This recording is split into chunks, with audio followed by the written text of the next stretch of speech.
मैं 1 फरवरी से वापस रोड नंबर 1 पे A10A जो कि गौरव टावर के नाम से बड़ा फेमस है, तो उसमें वापस से पुनः आ रहा हूँ और एक एग्रेसिव मोड में आऊँगा। तो हम फिर से एक बार कोटा वासियों को बोल दें कि बंसल क्लासेस वापस से वही जुनून के साथ लगने वाला है। अभी जर्नी मेरी बहुत बाकी है क्योंकि मुझे मज़ा भी आ रहा है उस चैलेंज को एक्सेप्ट करने में और पीछे हटने वाला तो मैं हूँ ही। मतलब Bansal was the only institute I think जिसने कॉन्जिक्यूटिव 13 वर्षों तक सिंगल डिजिट में रैंक दी है। मतलब अगर मैं ओके। स्टार्ट करूँ 97 से, राइट फ्रॉम 1997 टू 2009, ओके। और हर तरह की सिंगल डिजिट रैंक अगर हम बात करें, ऑल इंडिया रैंक 1 या ऑल इंडिया रैंक 9 तक, हाँ हाँ। ठीक है। फर्स्ट रैंक 5 दफ़े बंसल क्लासेस अब तक दे चुका है। लास्ट टाइम जो 5 बार ऑल 5 इंडिया रैंक 1। आज ऑनलाइन चीज़ें इतनी ज़्यादा आ गई है, तो आज के वर्ल्ड में आप ऑफलाइन की इम्पोर्टेंस कितना देखते हैं? क्योंकि उस समय ना ऑनलाइन होके भी सब कुछ हो जाता, भाई रैंक 1 भी आ गया, सब कुछ हो गया। तो अभी याद है मेरा एनवी सर से भी डिस्कशन चल रहा था इस चीज़ को लेके, या मैंने उनके भी कुछ वीडियो देखे। बहुत सारे बच्चों ने शायद उनको कमेंट्स भी लिख के दिए इस बात पे। कई बच्चों ने बंसल सर को देखा तक नहीं, सुना तक नहीं है। बंसल के जितने भी रैंक 1 हैं, जितने भी टॉपर्स हैं, वो अभी क्या कर रहे हैं आज के दिन में? बहुत से व्यूअर्स को ये नहीं मालूम कि मैंने ड्रॉप लिया था और ड्रॉप के बाद मेरा आईआईटी में सिलेक्शन हुआ भी था। हुआ था? मैक्सिमा आने के बाद भाई मिनिमा आया and then now I have to rise. तो मेरा विजन क्लियर है कि मुझे आने वाले 5 वर्षों में बंसल क्लासेस की ग्लोरी जो जो थी उससे कहीं ऊपर लेवल पे ले जाना है। तो भाई आप विटनेस कर रहे हैं लेजेंडरी बंसल सर का हैंडराइटिंग, उनका नोट्स। आज के जो समय है जहाँ पे कोटा के बारे में काफ़ी नेगेटिविटी फैलाई जाती है, कही जाती है, अगर बंसल सर होते हमारे बीच में, सर का क्या रिएक्शन होता? कि वो इंसान जिसकी बॉडी टो मतलब सर से लेके पाँव तक एक एक पुर्जा दर्द करता था, आज पूरी कोचिंग इंडस्ट्री खड़ी कर दी बेटा। तो हेलो एवरीबॉडी, कैसे हो मेरे प्यारे भाइयों? तो बहुत दिन के बाद हम फिर से आपसे मिल रहे हैं और इस बार भी बहुत ही खास गेस्ट के साथ। और आज के हमारे जो गेस्ट हैं वो बहुत ही खास है, मतलब कि सिर्फ नाम लेने से ही आप पूरी इतिहास समझ लेंगे। तो आज के हमारे गेस्ट रहने वाले हैं समीर बंसल सर, जो कि बंसल क्लासेस के मैनेजिंग डायरेक्टर हैं। तो ज़्यादा इंतज़ार नहीं करवाते हैं, बहुत सारी बातें हमें भी सर से जाननी है और सर के पास भी बहुत सारी बातें हैं आपको बताने के लिए, पूरे शहरवासियों को बताने के लिए। Sir, welcome to my channel. Finally Radhe Radhe Shiv. मौका मिल गया आपके साथ पॉडकास्ट करने का। बहुत दिन से हमारी प्लानिंग चली रही थी कि करना है, करना है, करना है, करना है, करना है, एंड आज वो दिन आ गया। सो थैंक्स कि आपने टाइम निकाला। सर कैसे हैं आप? All well, enjoying life and जैसा कि हमेशा से आपको मालूम है कि टीचिंग इज़ माय पैशन। तो बिज़ी हैं पढ़ाने में भी और बच्चों के बीच में जो खुशी मिलती है, एंजॉय कर रहे हैं लाइफ। आजकल कोटा के जो लोग हैं, मतलब कि बहुत सारी बातें करते हैं बंसल को लेके। सबसे पहले कि क्या चल रहा है सर, मतलब कि बंसल क्लासेस पे टू द पॉइंट आते हैं अपन सीधा। ये इस वक्त एट प्रेजेंट स्टेज में बंसल, अगर हम आउटसाइड सेंटर्स की बात करें तो पैन इंडिया 70+ सेंटर्स जुड़ चुके हैं बंसल परिवार के साथ, और 1000 से ज़्यादा फैकल्टीज़ बंसल परिवार के साथ जुड़ चुकी हैं और 20,000 से ज़्यादा बच्चे बंसल परिवार के संग ज़्यादा जुड़ चुके हैं। राइट। और कोटा में अगर हम बात करें तो कोटा में मेरा 3 कैंपस हो चुके हैं। रादर अभी बोलूँगा प्रेजेंट स्टेज में 2 हैं, बट 1 फरवरी से जो मेरा पुराना कैंपस था उसमें वापस से मैं बच्चों को फिर से सेवाएं देना चालू करूँगा। तो एक तो रेजिडेंशियल कैंपस जो मेरा है रोड नंबर 1 पे A11A, जिसमें हम लोग रफली 150 स्टूडेंट्स रखते भी हैं और पढ़ाते भी हैं उसी कैंपस में। और एक बंसल्स जहाँ से शुरुआत हुई थी बंसल क्लासेस की, 2H1, वो मेरा अभी एट प्रेजेंट स्टेज में कोचिंग कैंपस है। ओके।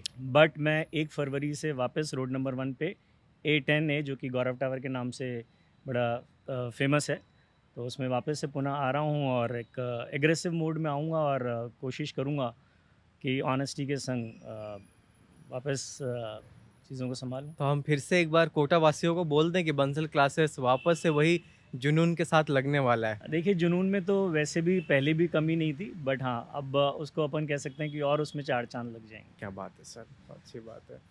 तो सर और भी चीज़ें जानना चाहूँगा, काफ़ी टाइम हो गया, हमने लास्ट टाइम आई थिंक 2-3 साल पहले आपसे बातें करी थी, बिल्कुल। उस समय का, फिर अभी के समय का अ, बहुत सारी चीज़ें बदल भी रही हैं कोटा में। हम्म। तो आपसे मतलब कि मैं यही सोचता हूँ कि जब भी किसी से बात करने जाता हूँ, तो मैं यही सोचता हूँ कि क्या बातें कर सकता हूँ। जब हम्म। आपके लिए मैं सोच रहा था, तो मेरे दिमाग में इतनी चीज़ें आ रही थी कि यार सर के पास इतनी स्टोरीज़ है, इतनी लेगेसी है, क्योंकि बंसल सर का नाम आता है, हमारे लेजेंडरी बंसल सर, जिन्हें सभी प्यार करते हैं, मतलब पूरे शहरवासी उन्हें प्यार करते हैं, सभी उनका नाम लेते हैं।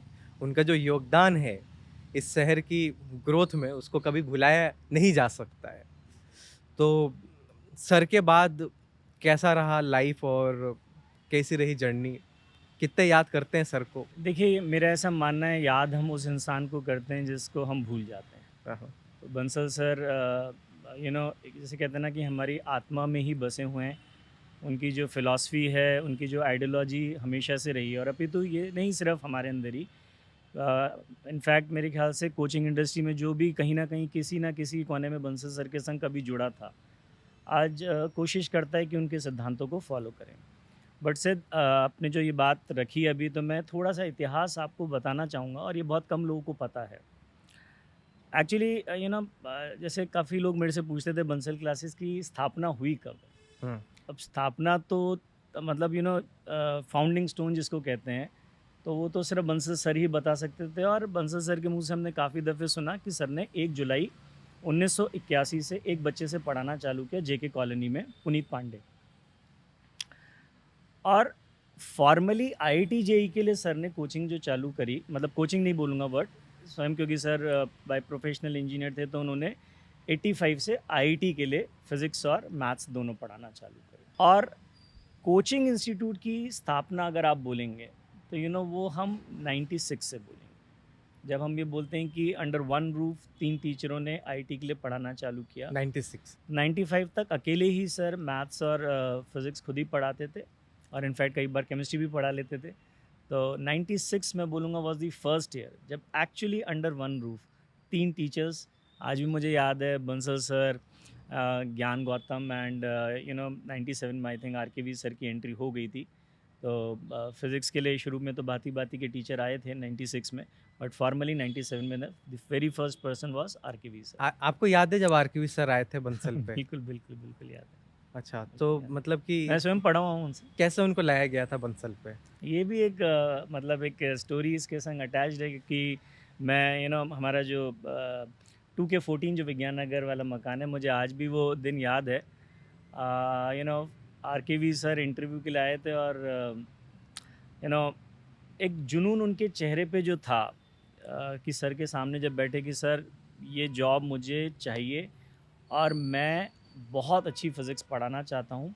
और एक ऐसी स्थिति में थे कि ऐसा लग रहा था उनकी आँखों को देख के कि भई हाँ, वो जुनून और वो एक, जिसे कहते हैं ना कि एक टीचिंग के लिए जो पैशन, बहुत बहुत ज़बरदस्त पैशन उनके अंदर था। और मुझे कहना नहीं चाहिए, बट आज इस पॉडकास्ट में, इस मंच के माध्यम से, उस समय जो उनकी स्थिति थी, मुझे आज भी याद है, शर्ट बड़ी पुरानी सी लग रही थी, और एक जिसे कहते हैं ना कि बहुत गरीबी सा जैसे, तो सर ने क्या देखा वो सर का ही विजन था। But yes, heads off to RKV sir also, कि उनका जो उस समय जुनून था, मतलब मैंने देखा कि वो दिन रात लगे ही रहते थे। सर एक चीज़ मैंने भी सुना है, पता नहीं आपने गुस्सा तो नहीं हो जाओगे? नहीं, बिल्कुल नहीं होंगे बस। कि सर के बारे में ऐसे लोग बोलते हैं कि सर को गुस्सा बहुत आता था, बंसल सर को। तो मतलब कि सच में ये बात में फैक्ट है, गुस्सा में वो लोगों को काफ़ी डाँटते थे?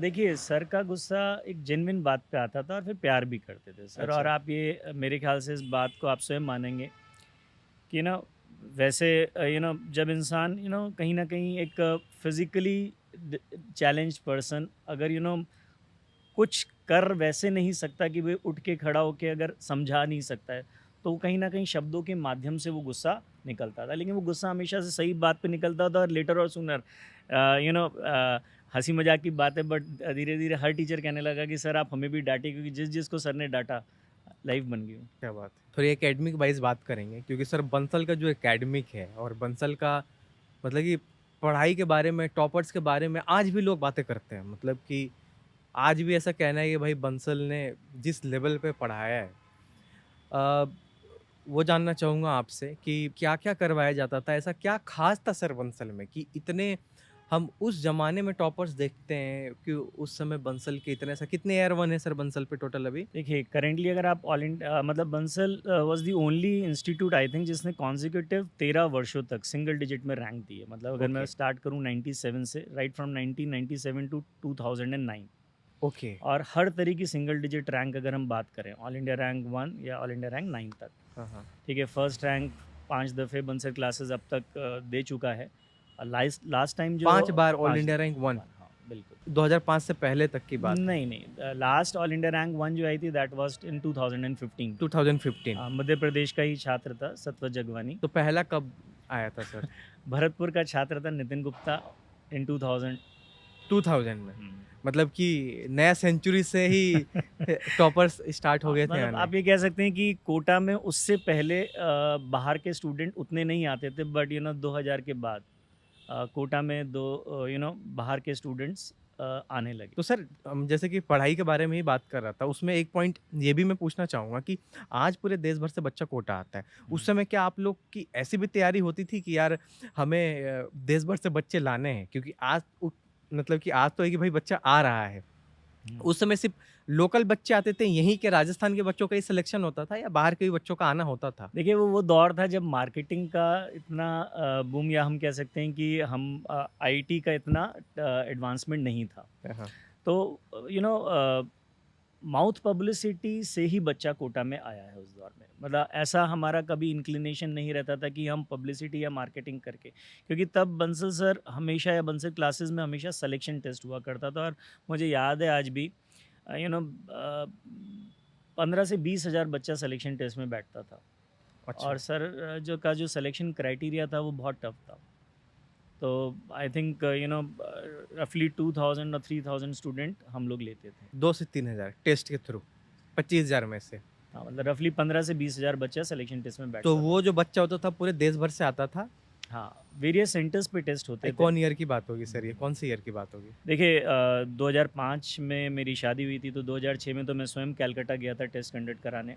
अच्छा। तो मुझे याद ही है कि टोटल उस टेस्ट में आई थिंक रफली 25,000 के करीब बच्चा बैठा था, और हम लोगों को 4000 के करीब स्टूडेंट लेना, जिसको हम फेज़ 1 बोलते थे बुलसाई के नाम से। तो उस समय एक तरीके से टेस्ट लेके पहले ही अच्छे बच्चे जो थे उनको हम पढ़ाते थे, ऐसा होता था? मेरा मानना ये है कि अच्छा बच्चा हम ना बोलें, बच्चे सारे ही अच्छे होते थे। ठीक है। बट जिसे हम कहते हैं कि there has to be some screening. आज आईआईटी में 10,000 बच्चा सेलेक्ट होता है, बट इसका ये कतई मतलब नहीं है ना, जिसकी 10,000 1वीं रैंक है वो बच्चा अच्छा नहीं है, जिसकी 11,000वीं रैंक है वो बच्चा अच्छा नहीं है। तो बच्चे सारे ही अच्छे होते थे, बट सर का हमेशा से मानना था कि जो वो केटर कर सकते हैं, हर हर हर इंसान को अपनी एपेटाइट पता होती है। जो डिलीवर हम अच्छा कर सकते थे उस समय, उसी के हिसाब से हमने एक्ट किया। उस समय मतलब कि जब बंसल क्लासेस का एकेडमिक चला, ज़रा मैं एकेडमी के बारे में जानना चाहूँगा। हुँ, फिर से आप जब से देख रहे हो हुँ, चीज़ें, हुँ, तो पहले किस तरीके का होता था? चाहे वो क्लासेस हो जाए, चाहे हुँ, वो अ, प्रैक्टिस शीट्स हो जाए, टेस्ट हो जाए, हुँ। कैसा था मतलब कि सिस्टम कैसा था? बैचेस कैसे होते थे बंसल में? सब कुछ जानना चाहूँगा आपसे मैं। देखिए बंसल की यूएसपी हमेशा से उसकी एकेडमिक्स रही है, और स्वयं यू नो एकेडमिक्स का सिस्टम हमने ऐसा बना रखा है, यू नो बहुत सिस्टमैटिक ढंग से। जो आप बात कर रहे हैं, चाहे वो डीपीपी की बात हो, चाहे वो ट्यूटोरियल शीट की बात हम करें, चाहे वो हम रिव्यू टेस्ट की बात करें, बट पहले टेक्नोलॉजी नहीं थी। बट आप आज टेक्नोलॉजी के माध्यम से उस एकेडमिक्स को और रिफाइंड कर दिया है। इवन ये तक चेक हो जाता है आजकल कि बच्चा होमवर्क करके आ पा रहा है या नहीं आ पा रहा है। हुँ, हुँ। तो सीधा सा सिस्टम है इसका कि बच्चे को टॉपिक पढ़ाया जाता है, और उस टॉपिक पे बच्चे को एक मॉड्यूल दिया जाता है, जिसको आजकल हम ट्यूटोरियल शीट बोलते हैं। और डीपीपी का एक इतिहास है, और मुझे बहुत सारे इंटरव्यू आपके याद हैं। आपने डीपीपी के बारे में आई थिंक एक बार आप आरकेवी सर का भी इंटरव्यू ले रहे थे, और आरकेवी सर ने भी डीपीपी के बारे में बताया। और एक चीज़ उन्होंने जो आपको नहीं बताई है, डीपीपी जो वर्ड इंट्रोड्यूस हुआ है, ये पहले ब्लैक बोर्ड प्रॉब्लम हुआ करता था। ब्लैक बोर्ड, बीबी, अच्छा black black board board. Problem, बाद में उसको डेली हाँ, और इसका प्रैक्टिस शीट्स पर्पस क्या वगैरह। था, ये इंट्रोड्यूस कैसे हुआ? एक बार सर तो पढ़ा रहे थे, और पढ़ाने के बाद एक बच्चा सर से मिला और सर से बोलता है कि सर, जो प्रीवियस चैप्टर्स आप पढ़ा चुके हैं, उनके क्वेश्चंस हमें ऐसा लग रहा है कि हम भूलते जा रहे हैं। तो सर को लगा बात तो बच्चा सही कह रहा है कि भई आज हम 5वें चैप्टर में और शुरू के 4 चैप्टर ओवर हो चुके हैं, तो हम भूलते जा रहे हैं। तब सर ने black board problem, live black board problem उस ज़माने में हाफ़ एन आवर का, मतलब सर रात को लिखते थे प्रॉब्लम, और जैसे क्लास का टाइम 9:30 टू 11 है मॉर्निंग में, तो बच्चा 9 बजे आता था और वो ब्लैक बोर्ड पे लिखे रहते थे, बट वो प्रीवियस चैप्टर्स के होते थे। जो करंट चैप्टर चल रहा था उसका नहीं होता था। तो that is how the concept of black board has come, और फिर बच्चे का वो रिवाइज़ होने लगा, जो प्रीवियस चैप्टर्स जो वो भूल रहा था। हुँ, बट जैसे-जैसे सिस्टम बढ़ता गया, तो उसको फिर सर ने नाम दिया कि यार अब एक डेली प्रैक्टिस एक शीट देनी है। तो डेली प्रैक्टिस प्रॉब्लम, बट वो करंट टॉपिक पे नहीं होना चाहिए था, जो आज मुझे लगता है कई लोगों को नहीं मालूम, और कई लोग जो करंट टॉपिक चल रहा होता है, उसी के डीपीपी देना चालू कर देते हैं। But the major concept of DPP would mean जो बच्चा भूल चुका है मैथ्स, फिज़िक्स, केमिस्ट्री में प्रीवियस चैप्टर्स, वो हम बच्चों को कराते थे। हुँ, हुँ, एकेडमिक्स में रिव्यू टेस्ट का सिस्टम जो हमने डिज़ाइन किया था, दैट वाज कि हम आफ्टर एवरी 4 वीक्स और 5 वीक्स एक टेस्ट लेते। टेस्ट की फ्रीक्वेंसी बहुत नहीं होती थी, बट आफ्टर एवरी 5 वीक्स। तो that is how the academic goes. और पहले मुझे याद है कि 12th का सिलेबस 30th दिसंबर को सर ख़त्म करते थे, और 31st को न्यू ईयर पार्टी होती थी बड़ी धमाकेदार, और अप्रैल में उस समय एग्ज़ाम होते थे। बट आज तो वो 2 फेज़ में होने लगे हैं, और हर बच्चा अपना मैक्सिमम अटेन करता था। सर एक चीज़ मैं आपसे पूछना चाहूँगा जैसे कि आज के समय में जैसे कि चीज़ें डिजिटल हो गई है, ऑनलाइन सब कुछ ऑप्शन आ गया है।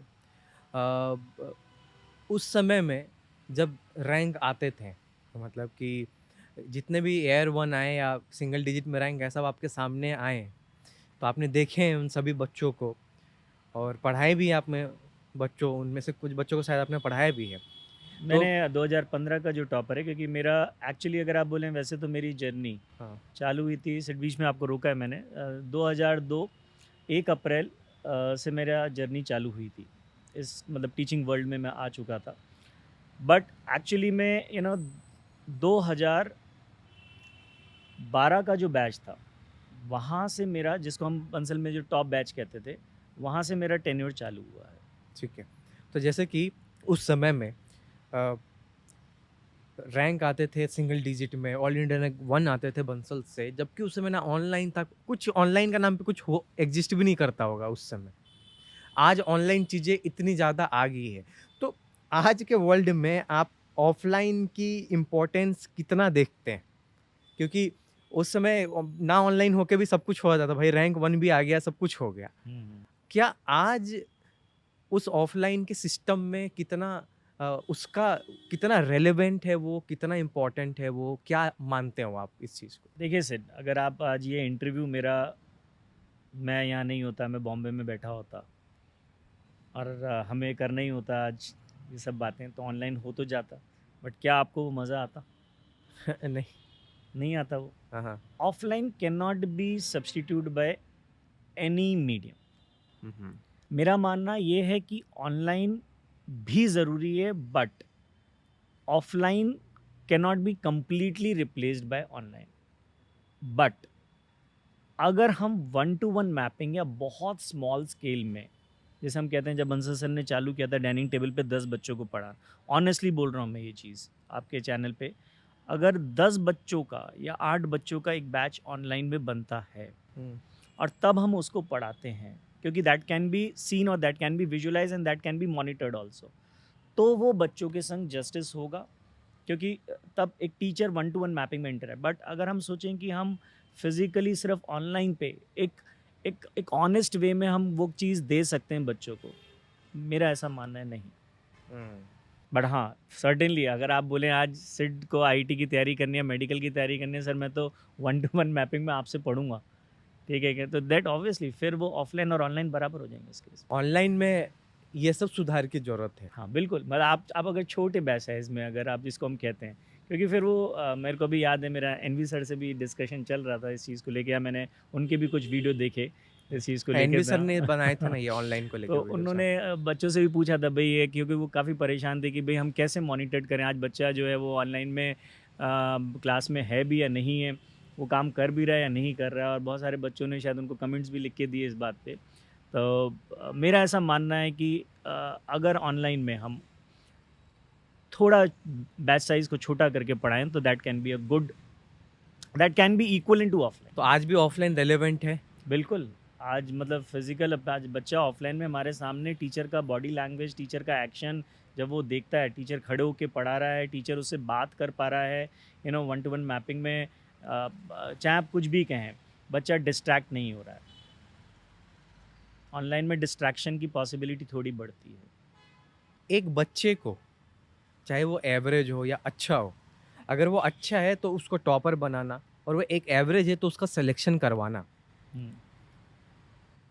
पहले इतने सारे बच्चे आए बंसल से सिंगल डिजिट रैंक में, क्या प्रोसेस था जिसके कारण एक एवरेज बच्चा अच्छा कर पाया और एक अच्छा बच्चा सिंगल डिजिट रैंक ला पाया?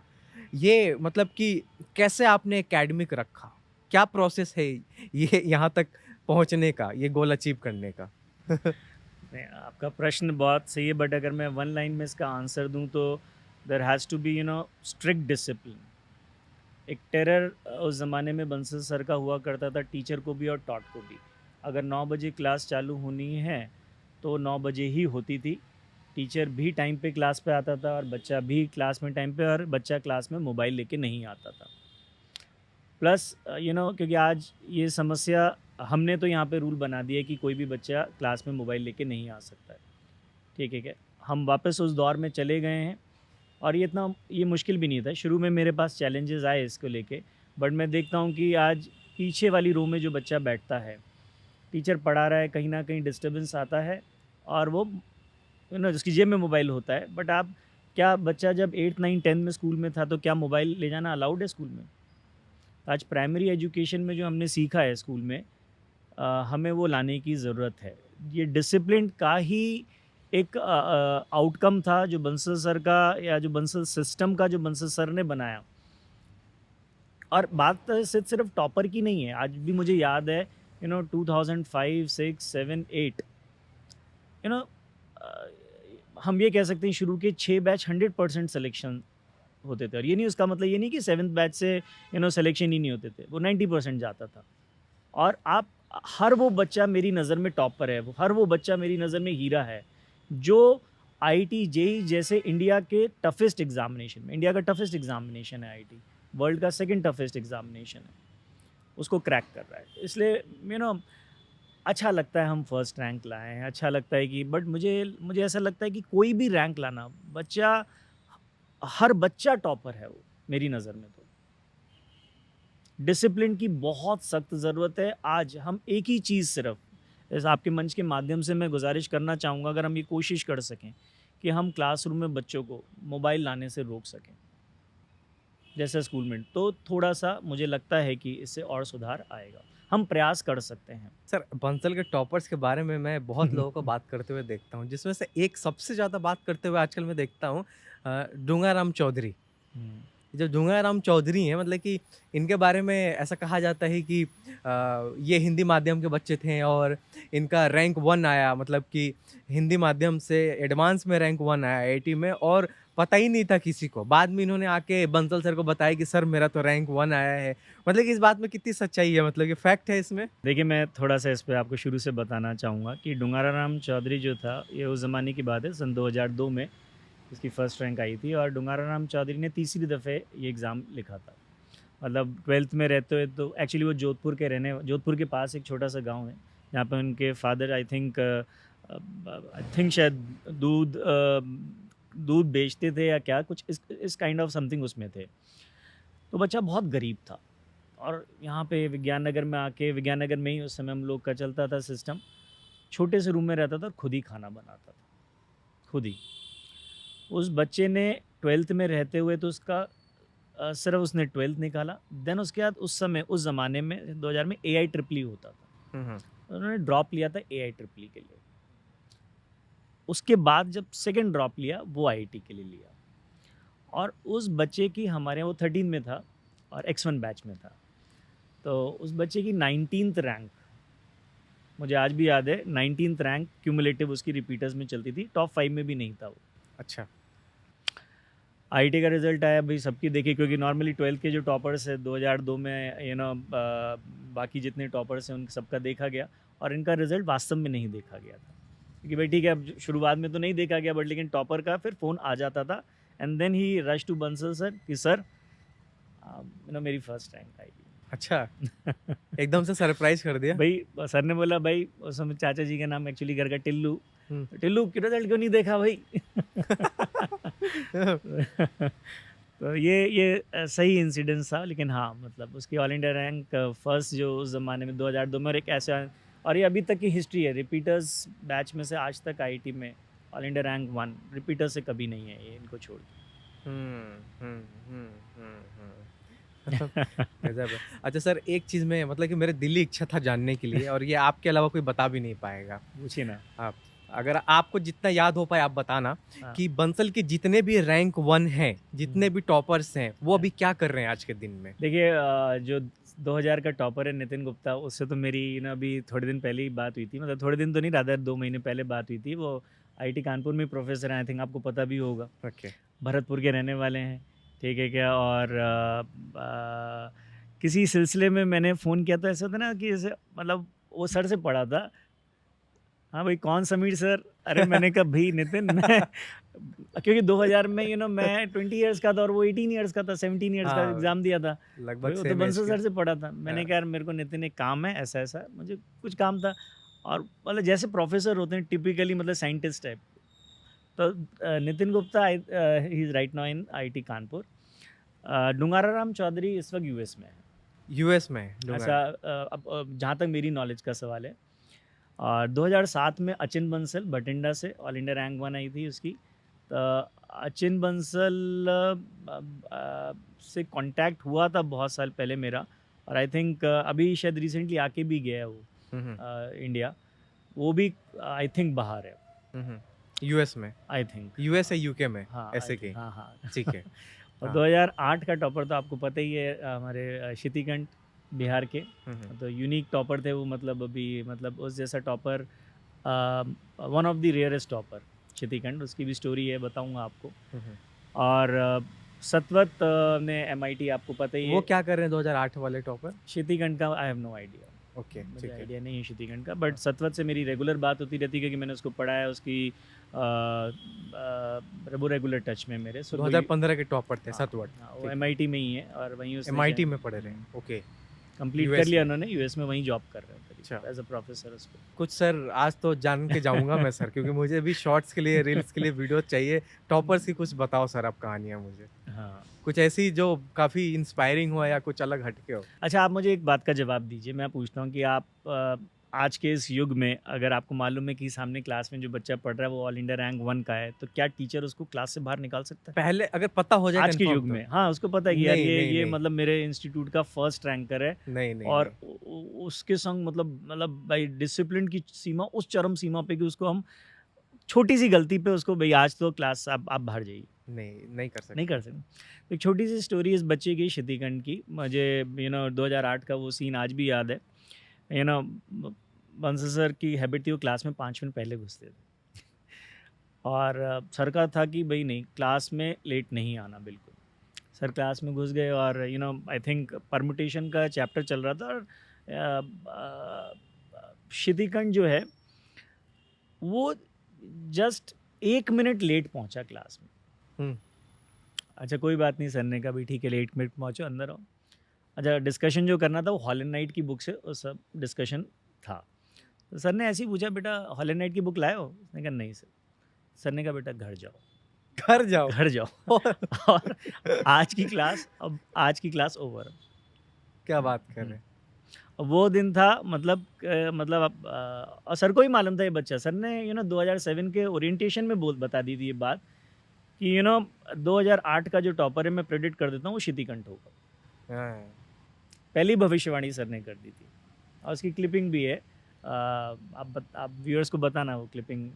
शितिकंठ को वो, और उसके बाद सर बताते हैं ये मतलब 5 मिनट पहले क्लास में बैठना, डिसिप्लिन। डिसिप्लिन मतलब।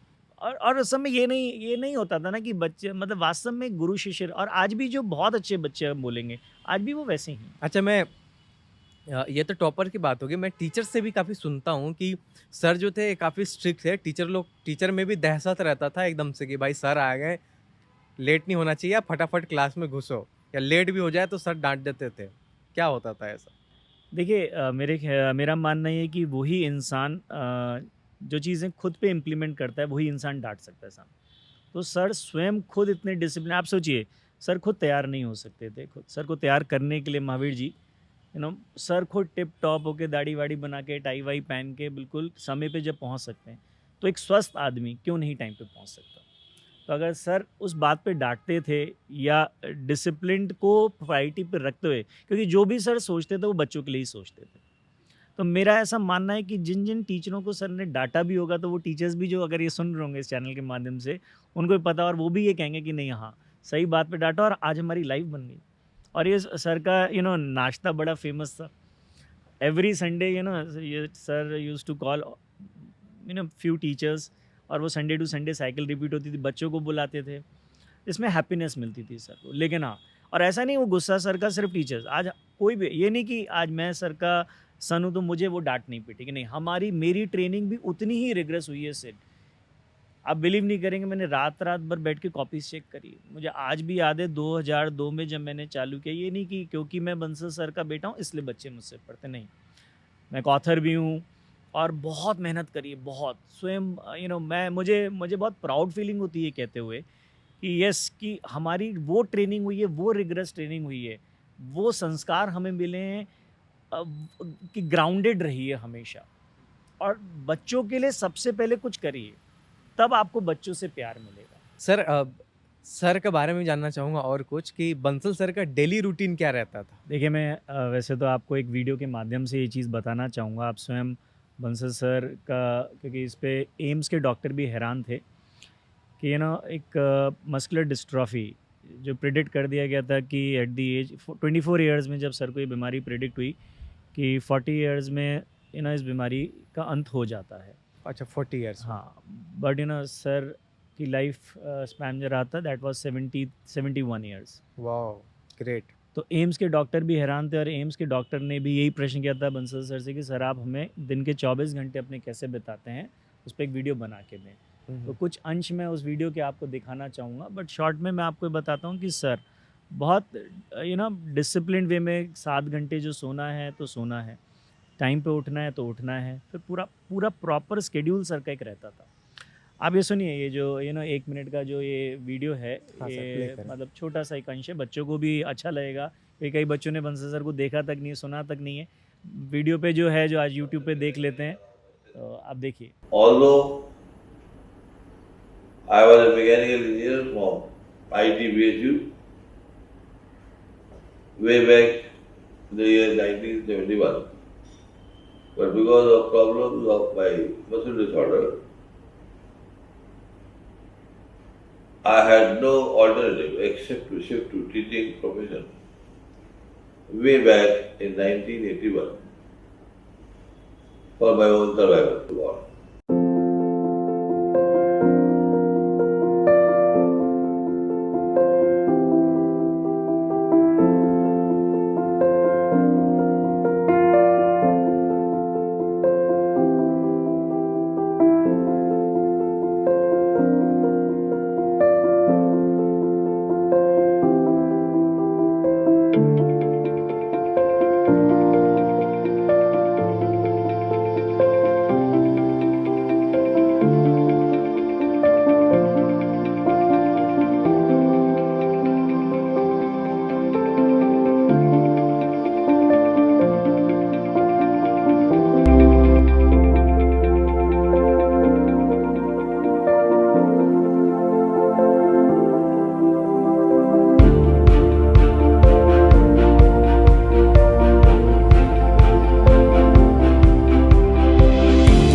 आपने मेरे ख्याल से सर का जो वीडियो देखा और बच्चों को बहुत अच्छा लगा होगा ये देख के, तो मैं रादर एक वर्ड में बोलूँ तो सर बहुत डिसिप्लिन्ड थे। बिल्कुल सर, लेकिन डेफिनेटली यही कारण था कि बंसल का इतना नाम बना और पूरे दुनिया भर में बंसल मशहूर रहा। सर आपके बारे में भी कुछ जानना चाहूँगा। आपकी जब ज्वाइनिंग हुई बंसल में, उस समय से आपने बंसल पे क्या-क्या करा?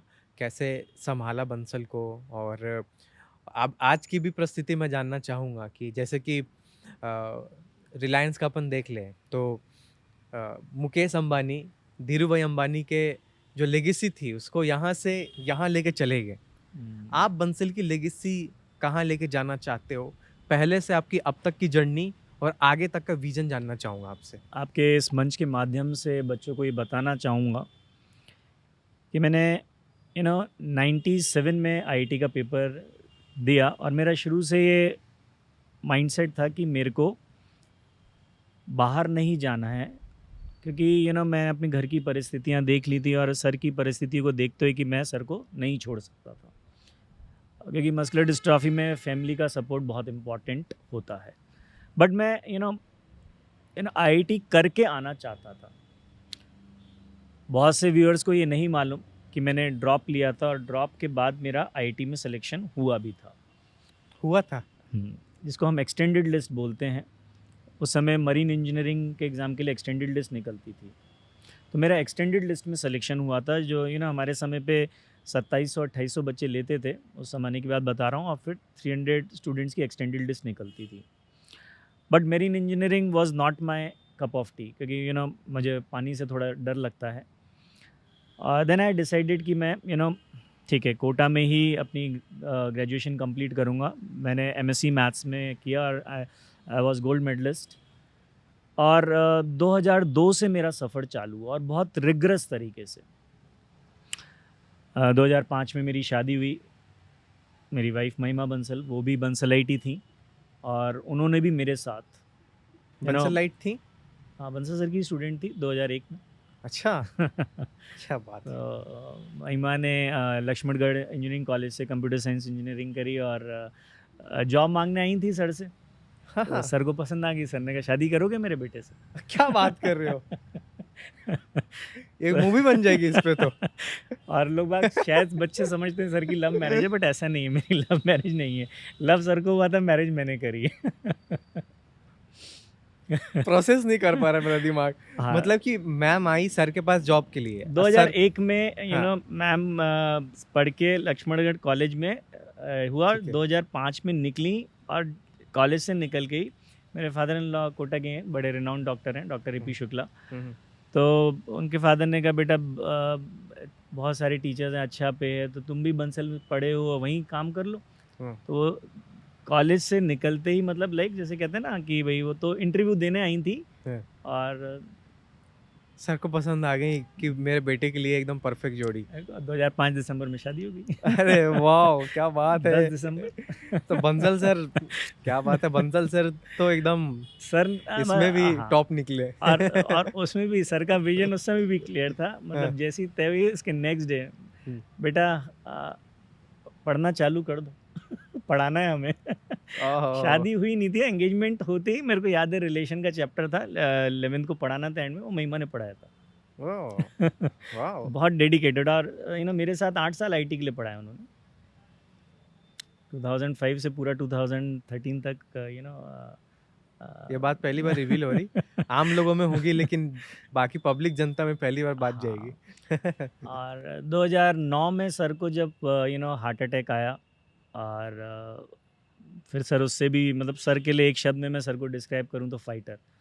सर उससे उभर के बाहर आए और 2010-11 तक सर ने प्रैक्टिकली जो जैसे लीड कहते थे कि भाई हाँ टॉप बैच को पढ़ाना, तो सर ने वो हैंड ओवर बैटन मुझे कर दिया था कि अब जो 2012 का जो बैच है उसको आपको टेक ओवर करना है।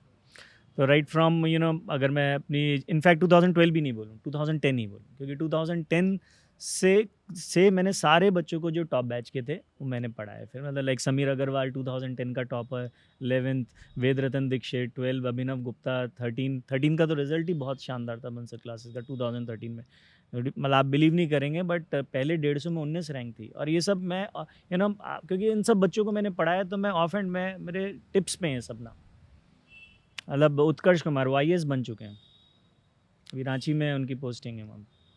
2014 शशि गोयल, एंड देन जो हर टीचर का एक ड्रीम होता है वो ड्रीम मेरा पूरा हो गया 2015 में, सत्वर जगवानी को पढ़ा के ऑल इंडिया रैंक 1। मैंने डिसाइड किया कि फिर मुझे बुक्स लिखनी है अच्छी बच्चों के लिए, और बच्चों से बहुत प्यार मिला। जो मैंने 5 बुक्स लिखी हैं अपनी, और मुझे बहुत अच्छा लगता है जब बच्चों से प्यार मिलता है, जब हर बच्चा बोलता है कि हाँ हमें समीर सर की कैलकुलस की बुक बहुत अच्छी लगती है, करके हमें फ़ायदा होता है। तो वो जो प्यार है बच्चों का, वो जब मिलता है तो बहुत अच्छा लगता है। तो आज समीर सर अब बंसल को कहाँ लेके जाना चाहते हैं? देखिए मेरा विजन बिल्कुल क्लियर है। कोटा को लेके भी क्या विजन है समीर सर का?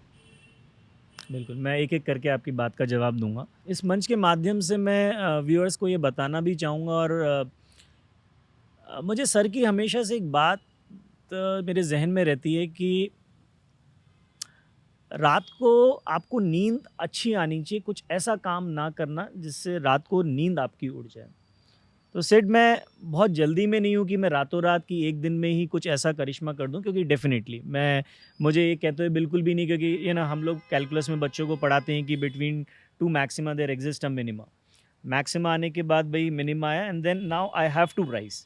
तो मेरा विज़न क्लियर है कि मुझे आने वाले 5 वर्षों में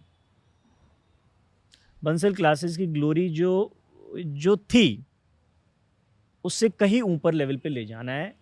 and I am single handedly मेरे को परिवार का सपोर्ट बहुत है, चाहे वो मेरी सिस्टर के फॉर्म में, चाहे मेरी वाइफ के फॉर्म में, चाहे मेरी मदर के फॉर्म में, चाहे मेरे बेटे के फॉर्म में। तो वो जो सपोर्ट है वो मुझे बहुत एनर्जी देता है। एंड मैं उसी धर्रे पे चल रहा हूँ। I am working more than 12 hours in a day. Teaching मेरा पैशन है, अभी भी मैं टीचिंग कर रहा हूँ, ठीक है क्या, बट वो सारी बातें मैं जहन में रख के चल रहा हूँ जिस चीज़ से सर का ग्राफ बढ़ा था, कि बच्चों के लिए पहले कुछ करें। डोंट एक्सपेक्ट कि डायरेक्टली आपको कुछ मिलेगा, पहले प्यार दें फिर प्यार मिलेगा। लेकिन आप बोलें सर आप 1 साल में, देखिए मुझे नहीं पता था मैं वापस इस बिल्डिंग में कभी आऊँगा। मैंने सोचा था गौरव टावर में। हाँ, बंसल टावर नाम रख दिया अब तो हमने उसका, A10 जो है। मैंने सोचा था बंसल टावर। हाँ, अब नाम पहले नाम गौरव टावर था। गौरव टावर था। मैंने सोचा था मैं खुद अपनी मेहनत से एक टावर खड़ा करूँगा, और वो करूँगा भी। ठीक है, अभी जो हमारा रेजिडेंशियल कैंपस है आपने देखा भी है, बहुत ही ब्यूटीफुल कैंपस है, और मैं चाहूँगा व्यूअर्स को आप दिखाएं भी वो रेजिडेंशियल कैंपस। ये रेजिडेंशियल कैंपस जो है, और इसी कैंपस में जो आगे जो जगह मेरा था कि मैं यहाँ पे खूबसूरत सा टावर, क्योंकि फिर एक वो अपनी मेहनत से जो बनता है ना उसकी एक अलग ही खुशी होती है। बट अब इस बिल्डिंग में दोबारा पुनः आए हैं, और कुछ अच्छा ही करेंगे, but it will take time. और हमें पहले वास्तव में इस सिटी को, आपका जो दूसरा प्रश्न था कि आप कोटा को लेके क्या सोचते हैं और क्या, हम सबको एक कंबाइंड एफर्ट, और ऐसा नहीं अभी नहीं कर रहे हैं, सभी कोचिंग इंस्टीट्यूट अपने अपने लेवल पे बहुत प्रयास कर रहे हैं, बट हमें कलेक्टिवली कुछ ऐसा करना पड़ेगा बच्चों के लिए कि yes it has to be something different, ताकि एक बच्चे को क्रेविंग हो कि यस कोटा सिटी ने हमेशा से बच्चों के लिए किया है।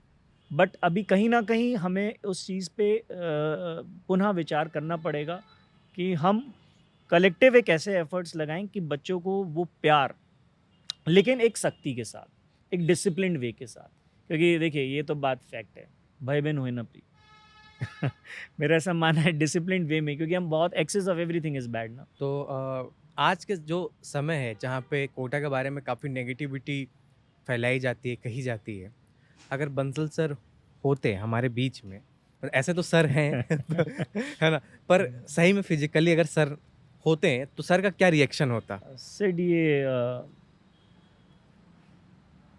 पानी की बोतल रखिए आपके सामने, उठाइए, वापस रख दीजिए। एक पल के लिए फ़र्ज़ करें, बस एक पल के लिए फ़र्ज़ करना, अगर मैं आपसे बोलता ये बोतल उठा और ये आपका हाथ नहीं उठता, कैसा लगता आपको? बुरा लगता? बुरा नहीं, आप शून्य में चले जाते। शून्य समझते हैं? खत्म, अलग कुछ ही नहीं। वर्ल्ड में चले जाते हैं आप, एक डिप्रेशन सी फीलिंग आपको होती है हाँ। अगर ये आप बोतल नहीं उठा पाते। यार मेरी बॉडी की कौन सी मसल पावर जो एक्ट कर रही थी इस बोतल को उठाने में, मैं नहीं उठा पा।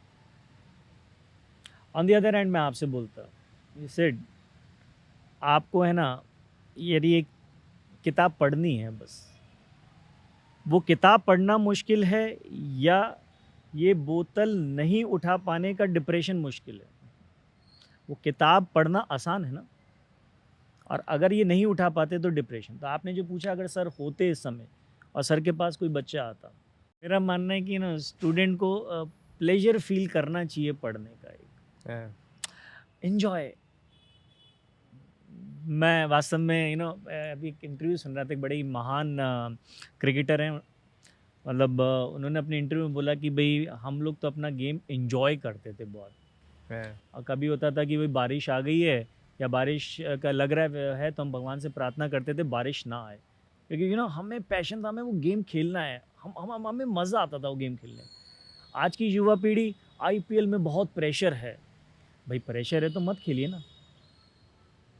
तो मैं बच्चों को बस यही यही बोलना चाहूँगा कि आप इंजॉय करो बेटा इस पढ़ाई को, और पढ़ाई से आसान कोई चीज़ नहीं और पढ़ाई से टफ कोई चीज़ नहीं, ये आपके ऊपर है आप इसको आसान बनाते हो या टफ बनाते हो। बाकी there can be multiple reasons for जो चीज़ हम चाहते हैं ना हो, बट डिप्रेशन कभी भी सोचो तो बंसल सर का ये वीडियो जो मैंने आपको अभी दिखाया, ये बच्चों ज़रूर देखना कि वो इंसान जिसकी बॉडी टो मतलब सर से लेके पाँव तक एक एक पुर्जा दर्द करता था, एक एक पुर्जा, बस ये रिस्ट पावर जिसको कहते हैं ये खतरनाक थी।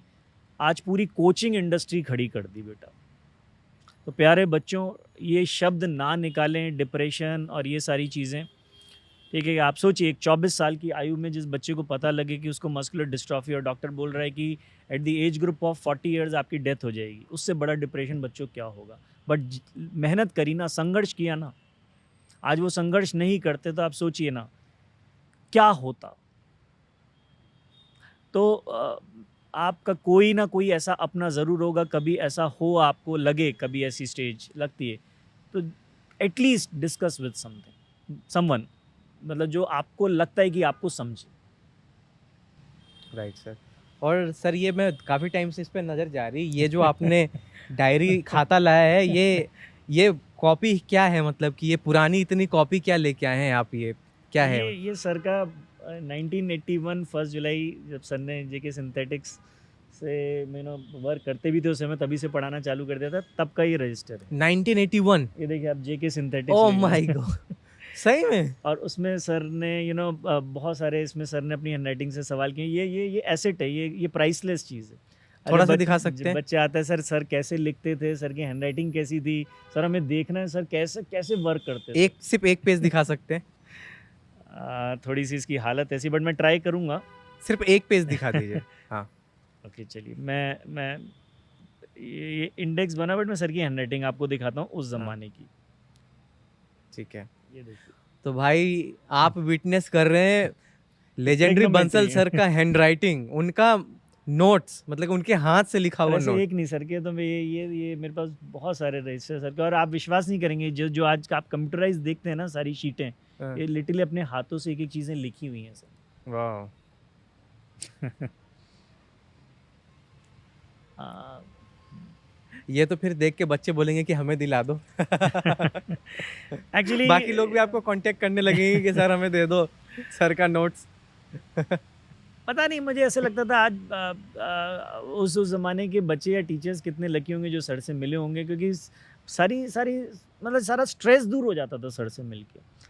मतलब मेरे पास बहुत सारे वीडियो सर के ऐसे हैं, कई बार मैं खुद स्ट्रेस में होता हूँ सर, और मैं ऑनेस्टली मैं इसमें इतना सा भी झूठ नहीं बोलूँगा, मैं लिटरली सर के वीडियोस सुनने बैठ जाता हूँ कि यार, और ऐसा लगता है यार हमें प्रॉब्लम ही क्या है, सिर्फ हमें मतलब हम जो सोच रहे हैं वो प्रॉब्लम है उस इंसान का, सोचो ना। तो ऐसा लगता है नहीं यार, we are perfectly alright and we should again go back to our job.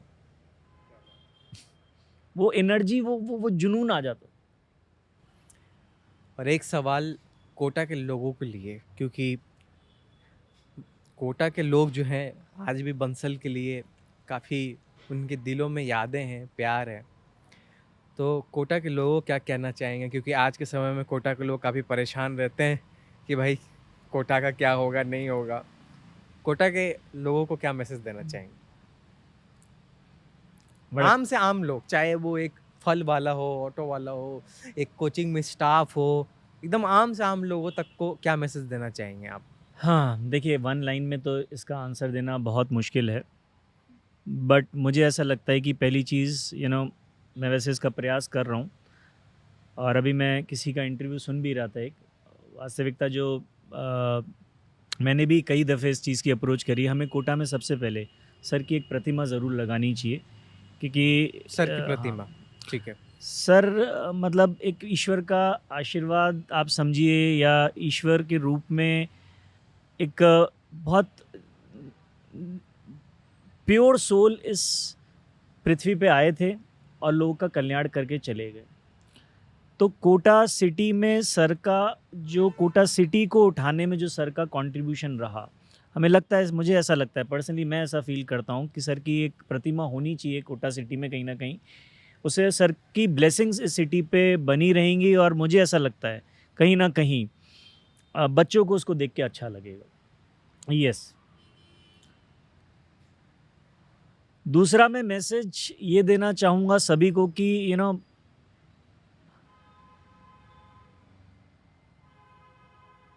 देखिए सिटी बच्चों से ही है और हर चीज़ जो है वो आप बोलेंगे तो कहीं ना कहीं डिपेंडेंट है। तो किसी भी बच्चे के संग ऐसा बिहेवियर ना रखें कि वो मैसेज ऐसा लेके जाए कि नहीं यार कहीं ना कहीं चीज़ें गड़बड़ है। ऑनेस्टी से काम करें और हर बच्चा खास है। ये नहीं कि एक बच्चा पढ़ने में अच्छा है तो उसके संग अच्छा बिहेवियर और एक बच्चा पढ़ने में एवरेज है तो उसके संग बिहेवियर ऐसा हो। Right sir. बाकी तो बहुत सारी बातें सेट मतलब ये मेरी व्यक्तिगत सोच हो सकती है क्योंकि सभी लोग वैसे तो प्रयास कर रहे नहीं नहीं, बात सही है, मतलब कि मैं भी एग्री करता हूँ। आज एक बच्चा आता है, चाहे वो जिस भी हॉस्टल में जाए, पीजी में जाए, उसको हम अपना घर का सदस्य समझें, ताकि एक बच्चा अच्छा एक्सपीरियंस कोटा से लेके जाए।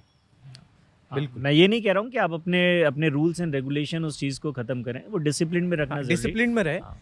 पर बच्चों के साथ बाकी जो नहीं हाँ, कर सकते प्रैक्टिकली वो मुझे भी पता है क्योंकि मैं मेरी ऐसी व्यक्तिगत राय है कि हमें एक या 2 साल थोड़ा सा सिलेक्शन टेस्ट पे वर्क करना चाहिए। और मैं ये नहीं कह रहा हूँ कि सिलेक्शन टेस्ट के बाद हम बच्चों का इंटरव्यू भी लें, बट हम उन बच्चों को जिन बच्चों को सपोज़ हम सिलेक्शन टेस्ट में रिजेक्ट भी करते हैं, हम उनका इंटरव्यू करके देखें कि क्या वो उसके अंदर पढ़ने की इच्छा है भी या नहीं है, या सिंपली वो बस कोटा आना चाहता है सिंपली। तो जो पहले ज़माने में, जो सर के ज़माने में हम बार बार बोल रहे हैं सिलेक्शन टेस्ट होता था, आज उसको स्कॉलरशिप टेस्ट का नाम दे दिया गया है। तो वंस अगेन वो सिलेक्शन टेस्ट वाली, क्योंकि आईआईटी में भी तो सिलेक्शन ही टेस्ट होता है। तो अगर वो चीज़ होगी तो मुझे लगता है इससे शायद सिटी एक आध साल अब आपको लगे कि भाई नंबर ऑफ स्टूडेंट्स कम हो रहे हैं, बट उसके बाद डेफिनेटली वो चीज़ें इंक्रीज होंगी। ऐसा मेरा व्यक्तिगत राय है। हो सकता है आप नहीं सहमत हो इस चीज़ से। काफ़ी सारे बातें हो गई, काफ़ी लंबा हो गया हमारा पॉडकास्ट। अब अब बहुत सारी हमने जर्नी से लेके और अभी तक का विजन के बारे में भी बात कर लिया। एंड मैं चाहूँगा कि आप लगे रहें और जल्दी ही जो यहाँ पे बंसल टावर है, इसमें भी हम कुछ कंटेंट लेके आएँ आपके साथ, लोगों को दिखाएं, बच्चों को दिखाएं। Right. Thank you said. And जो बच्चों का जो कोटा वासियों का जो मुझे प्यार हमेशा से मिला है, उसके लिए तहे दिल से मैं सभी कोटा वासियों का दिल से आभार प्रकट करता हूँ।